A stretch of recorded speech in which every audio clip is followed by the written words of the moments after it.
Hello, I'm Renee Esquivel, and you're tuned into my YouTube channel, Technologist on the Go.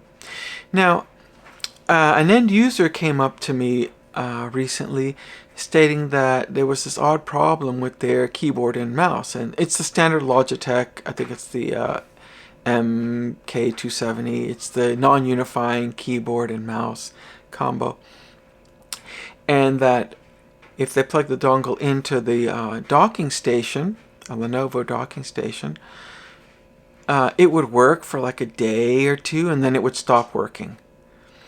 And sometimes it would go on and work briefly and then go off.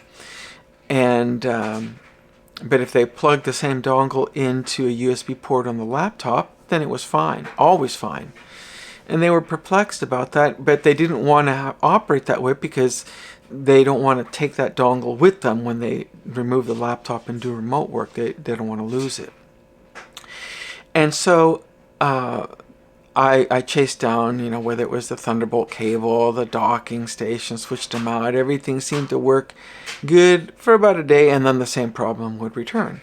Well, I found what the fix is. It's actually rather simple, and it's a power management thing with Windows. So just watch the clip. We'll just jump right into it, and I'll show you how to resolve it. Thank you for watching. Okay, so you see here a standard non-unifying Logitech dongle for a wireless keyboard and mouse. I'm plugging that into the laptop. And when it's in the laptop, you can see the mouse cursor move around. And you can see my hand on the keyboard, and you can see it is responsive, so it's working. But and I do want to point out, while the dongle's still in the laptop, if I go into Device Manager, you'll see 3 devices. I'm not sure what created the first one, but the other 2 are for the keyboard and mouse. Now I'm going to remove the dongle, and I'm going to go ahead and connect that to the dock on the front USB port, just for ease of access. Okay, and so now you see no response. That mouse cursor is not moving at all, and for the keyboard, no response either. So it's not working when it's connected there. Okay, so I want to go ahead and cut power to the dock and then reconnect it, because Windows, for power management, turned off that port. Now that there you see 2 additional devices. Those are for the same keyboard and mouse, but on the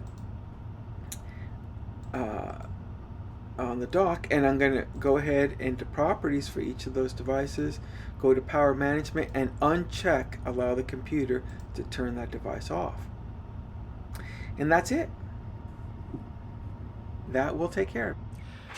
Okay, so if you're having a similar problem, before you swap out, like I did, the docking station, the Thunderbolt cable, the keyboard and mouse, the dongle, and then start wondering whether there's a problem with the USB port, the laptop's defective, before doing any of that, just make sure Windows isn't jacking your dock up by turning it off in a dummy way, not realizing, hey, you need that device. Don't save power that way.